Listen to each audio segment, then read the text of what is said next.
Earthbound spirits and negative entities. By a building or burial site to douse the earth energy, have you ever been aware of an unseen presence? Or been told of unexplained happenings? Your pendulum or rods will confirm the cause of this uncomfortable feeling. More than likely the culprit is an earthbound spirit who has been on the site for many years. You can use your pendulum to establish the sex of the spirit, how many years it has been dead, and age at death. You can also find the cause of death by asking if he died in battle or through illness, murder, etc. What are earthbound spirits? These are spirits of people who have died and not moved on to the next phase of their journey, but stayed in this grey, no man's land. There are various personal reasons why spirits choose to stay in this between-world state, while others remain on the site, as they are trapped in a band of negative energy created by geopathic stress. Earthbound spirits appear in a variety of shapes and sizes and may be felt as a cold draft of air or a wisp of cloud, while others show themselves in solid form. Unfortunately, there is no regular pattern in their behavior, so it is very difficult to photograph them and make a record of their appearance. Why are some spirits earthbound? A small number of spirits choose to remain in the passing through zone for a number of reasons. Some are concerned as they have left unfinished business, or not updated their will, while others suffer a strong feeling of guilt and a need to apologize to a loved one for their bad behavior, or to the business partner they have cheated. Another group may have committed a minor crime, caused a serious accident, or been responsible for their failed marriage. One group who often need assistance are those who are afraid of purgatory and the terrifying thought of facing the fires as taught by certain religions, and remain indefinitely trapped by their own fears. Another sad group are those spirits who, when on earth, totally lacked any sense of self-worth, and were rejected by society. These spirits believe they are not good enough to go to heaven, so remain in this grey area until released. Most of us have met obstinate people who state categorically that death is the end, and refuse to accept that there is a life after death, so these spirit remains in this grey zone, believing this is the end of their existence. It is possible for a deceased person to be held back by the love of their partner. Perhaps this is the saddest group of earthbound spirits, as their partner has made a shrine in their memory, often keeping the person's belongings, photographs, musical instruments, etc. The strength of this overpowering love can hold the spirit back, so unable to continue on their journey. Some people do not realize that on death we leave our body behind and the spirit moves on, so they are convinced that heaven must be overcrowded with all the people who have died over the centuries, so there cannot possibly be any room for them. To find the reason why a spirit remains on a site, make a list of possibilities and douse to find the correct answer. Once you know why they have stayed there, it is then easier to rescue them. Rescue work. There are two ways of rescuing an earthbound spirit. The first is by mentally talking to them, and the second is by using the pendulum. Spirits hear every word you say to them, whether you speak to them aloud or mentally, so speak to them as though they are alive. Spirits are usually relieved to hear a friendly voice, so please don't ever be afraid to say a few kind words to them as you direct them to the light. Remember, you are probably the first person to have spoken to them since their death. Often simply telling them that it is time to move to the light as their friends and family are waiting, is sufficient incentive to move them onwards. There will always be a small number of obstinate earthbound spirits who choose to remain there, and require coaxing to move on. There are times when it is important to move them, as they may be making a nuisance of themselves, and frightening people in the building. In these situations, I usually mentally ask their spirit guide if I can tell a white lie to entice them to the light. People often ask, why does the spirit world allow people to become earthbound? And, why do guides or helpers not come down to rescue them? The answer is simply that we are all born with the gift of free will, so have the choice to move on or stay in the in-between worlds, and the spirit world cannot intervene. Sometimes a relative will come down to guide a person home, but many who are trapped have a mental block, so will ignore a helping hand. When I am asked to release a spirit, I always start by clearing the spirits of negative energy and filling them with white light, and then I clear the site of negative energy and geopathic stress, as this makes the rescue easier.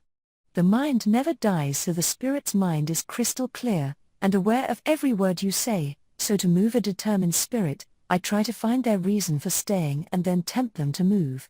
I will tell them their assistance is urgently needed at the light, or in the case of an army officer, I will tell him he is missing the fun as there is a reunion at the light. A similar tale can be useful to rescue sailors from a sunken ship, as often loyalty to their ship keeps them there. It's simply a case of using your imagination to help the spirit on this journey. As well as dowsing to find the history of the spirit, you can use the pendulum to perform the rescue. Start by sitting down quietly and asking the spirit world to use the pendulum as a channel to release the trapped spirit.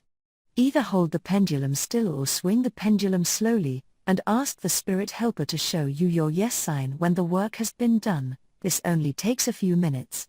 It is important to remember to ask to be shown this sign when the spirit has been moved, to avoid sitting there longer than necessary.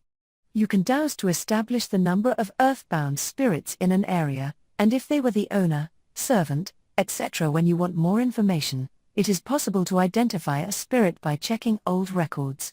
Your local records office holds copies of past census dating back to the first census. Other options are the electoral roll, which dates back 200 years in England and Wales, and the Family Records Centre in London, who hold wills dating back as far as the 14th century. Negative entities. As well as finding earthbound spirits in a building, it is also possible to find negative entities who attach themselves to buildings and sites.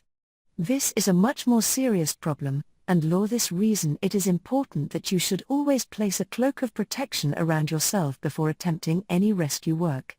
Negative entities fall into several different groups. First, there are the thought forms, sometimes called poison arrows.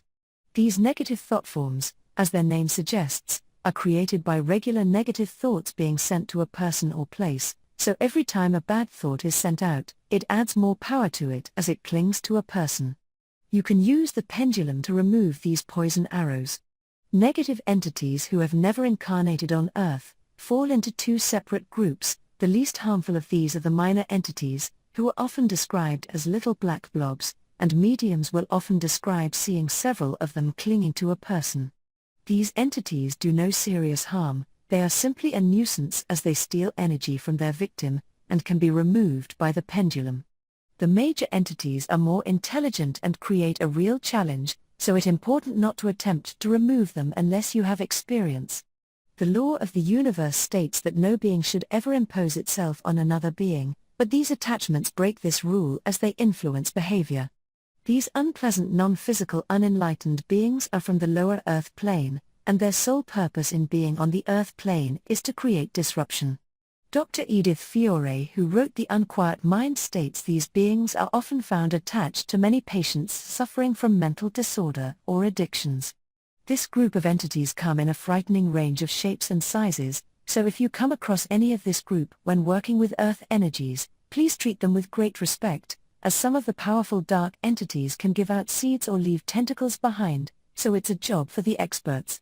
Negative beings are full of negative energy, so by bombarding them with white light, you can weaken their energy, but as thoughts travel at the speed of light, they are usually aware that you are about to attack them, and will often leave the person's body or building until you have ceased attacking them, so I strongly recommend that you call the assistance of Archangel Michael and his warriors to assist in the removal of these beings.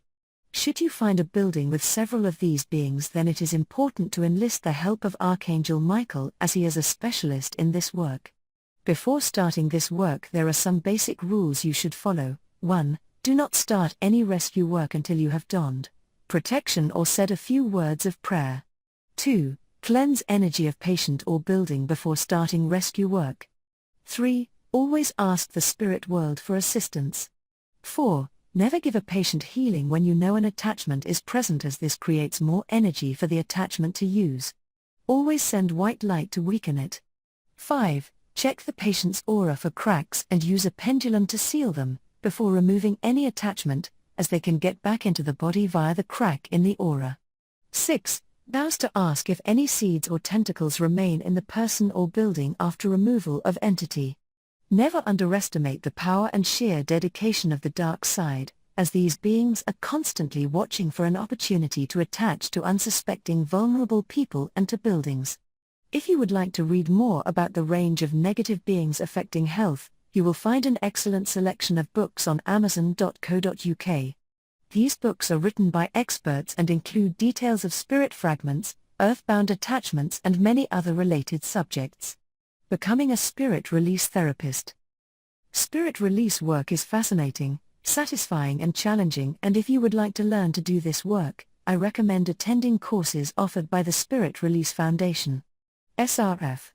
This not-for-profit organization was formed in 1999 by a group of medical professionals and therapists who realized the urgent need to create awareness of the health problems created by spirit attachments.